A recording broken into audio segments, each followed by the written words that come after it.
विद्यार्थियों, आज का हमारा जो व्याख्यान है वो उसी क्रम में है जिसमें हम मांग के प्रकार के बारे में चर्चा कर रहे थे।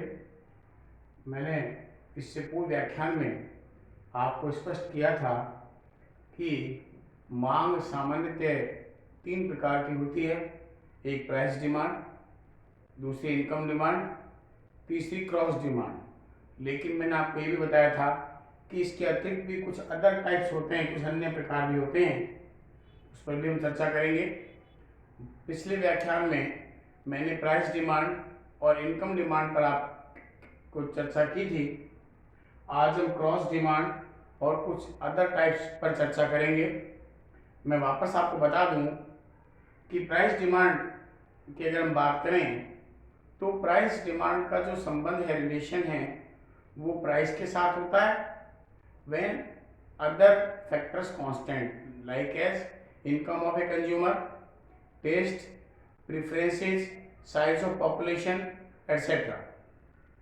और ऐसी स्थिति में प्राइस के साथ जो डिमांड का संबंध है, when other thing being constant, यानी अन्य बातें समान रहे, तो दोनों में विपरीत या ऋणात्मक संबंध पाया जाता है। ऐसी स्थिति में प्राइस डिमांड कर्व जो है उसका जो स्लोप है वो डाउनवर्ड होता है, यानी बाएं से दाएं नीचे की ओर गिरता हुआ होता है, जो ये बताता है कि मूल्य और मांग में विपरीत संबंध पाया जाता है। इसका तात्पर्य यह है कि मूल्य में कमी होने पर मांग बढ़ती है और मूल्य में वृद्धि होने पर मांग घट जाती है। नंबर 2 जो मैंने बताया था, income demand, A demand which is effect bye income of a consumer called income demand. और ये 2 प्रकार की होती है, पॉजिटिव और नेगेटिव। पॉजिटिव हमेशा सुपीरियर नेचर की कमोडिटी के संदर्भ में होती है, यानी जब इनकम लेवल बढ़ने पर कंज्यूमर किसी पर्टिकुलर कमोडिटी की डिमांड को बढ़ा दे तो वो पॉजिटिव इनकम डिमांड कहलाती है और इसका जो डिमांड कर वो पॉजिटिव होगा। और नंबर 2 है नेगेटिव इनकम डिमांड, जिसमें कंज्यूमर की इनकम बढ़ने पर वह किसी पर्टिकुलर कमोडिटी की डिमांड को कम कर दे तो वो इन्फीरियर गुड्स के संदर्भ में होता है, घटिया वस्तु के संदर्भ में है कि आय बढ़ने पर उपभोक्ता किसी वस्तु विशेष की मांग को कम कर दे। इसका तात्पर्य है कि वह जो है वस्तु घटिया है। और उस संदर्भ में जो नेगेटिव इनकम डिमांड कर होगा वो डाउनवर्ड होगा, यानी प्राइस डिमांड कर की तरह होगा, बाएं से दाएं नीचे की ओर गिरता होगा। आज हम ले रहे हैं क्रॉस डिमांड।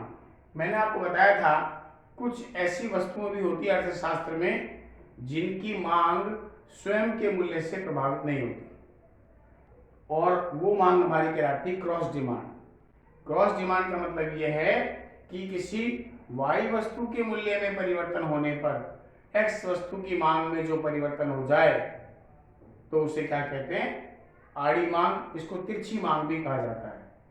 मतलब ए डिमांड ऑफ ए कमोडिटी जो है किसी वस्तु की वे मांग जो वाई वस्तु के मूल्य में परिवर्तन होने पर जो है परिवर्तित होती है, उसे हम क्या कहते हैं, क्रॉस डिमांड या आड़ी मांग या तिरछी मांग कहते हैं। अर्थशास्त्र में वस्तुओं को 2 भागों में बांटा गया है। एक सब्स्टिट्यूट गुड्स होता है और नंबर 2 कॉम्प्लीमेंट्री गुड्स होता है।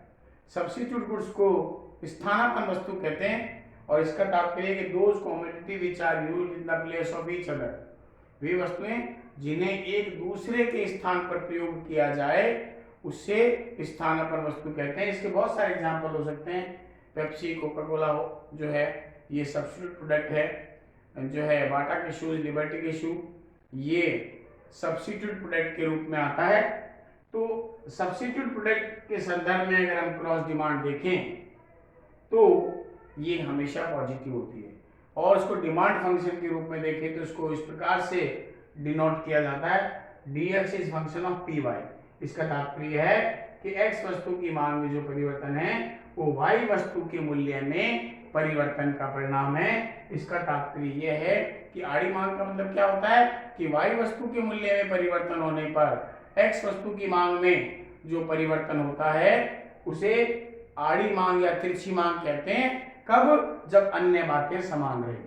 अन्य बातों का मतलब यह है जब आप क्रॉस डिमांड के बारे में बात करेंगे या चर्चा करेंगे तो उस स्थिति में कंज्यूमर का जो प्राइस है कमोडिटी का वो कांस्टेंट रहेगा, इनकम कांस्टेंट रहेगी और उस स्थिति में टेस्ट प्रेफरेंसेस और साइज ऑफ पॉपुलेशन भी कांस्टेंट रहेंगे।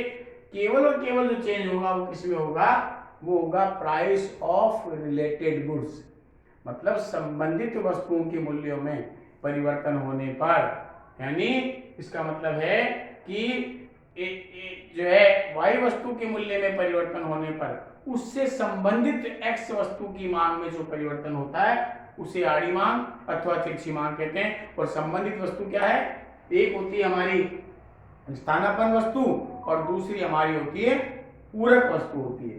तो इसका मतलब स्थानापन्न वस्तु के संदर्भ में हमेशा ध्यान रखिएगा कि y वस्तु के मूल्य और x वस्तु की मांग में हमेशा पॉजिटिव रिलेशन होता है when other thing being constant. यदि अन्य बातें समान रहे तो स्थानापन्न वस्तुओं के संदर्भ में y वस्तु के मूल्य और x वस्तु की मांग में धनात्मक संबंध पाया जाता है। फॉर एग्जाम्पल, जैसा कि मैंने यहाँ एक टेबल में दर्शाया है कि यहाँ पर प्राइस ऑफ y का मूल्य दिया हुआ है और डिमांड ऑफ x कमोडिटी दे रखी है।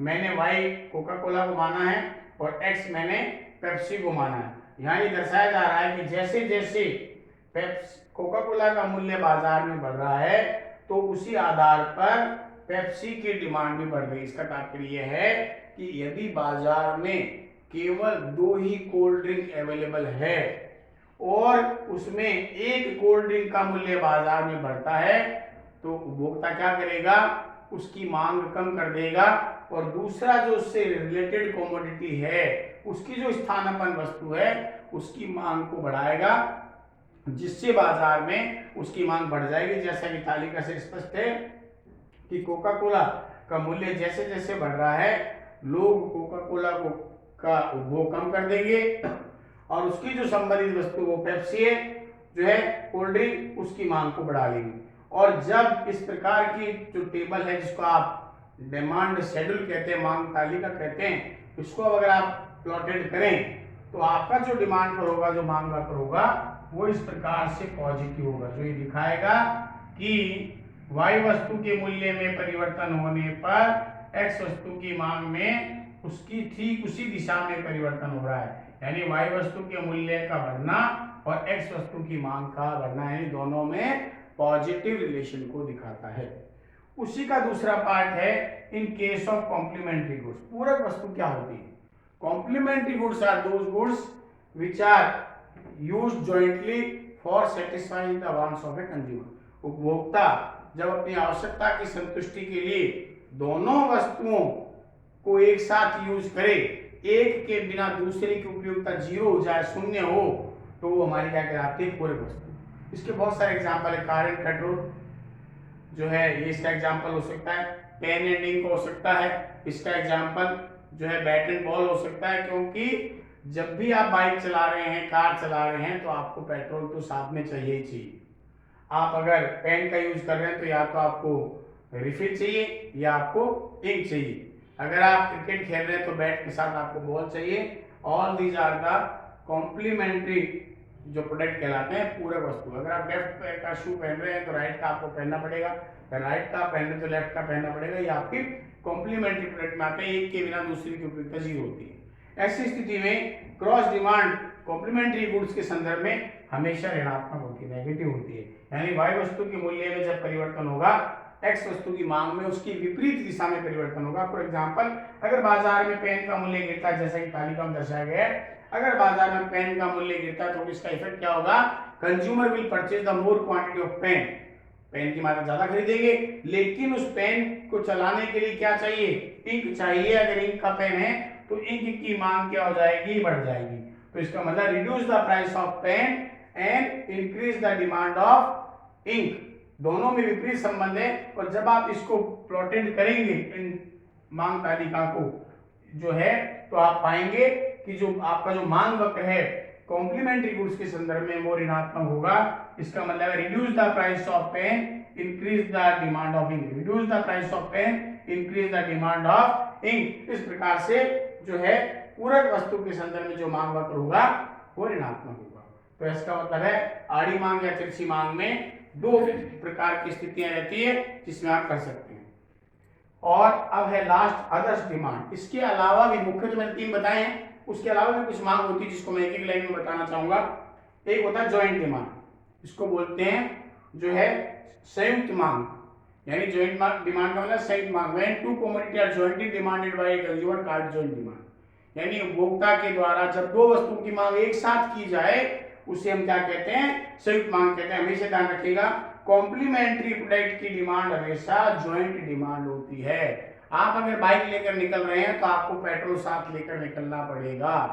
अगर आप चपाती साथ में चपाती ले रहे हैं तो उसके साथ वेजिटेबल आपको लेनी पड़ेगी। अगर आप राइट फुट का शू पहन रहे हैं तो लेफ्ट का आपको पहनना ही पड़ेगा। इसका मतलब एक के बिना दूसरे की उपयोगिता क्या हो जाती है, शून्य हो जाती है। ऐसी मांग को क्या कहते हैं, जॉइंट डिमांड। नंबर 2 आता है कलेक्टिव डिमांड, इसको बोलते हैं सामूहिक डिमांड। बहुत सारे ऐसे प्रोडक्ट होते हैं जिनके मल्टीपल यूज होते हैं, जैसे इलेक्ट्रिसिटी, कोयला।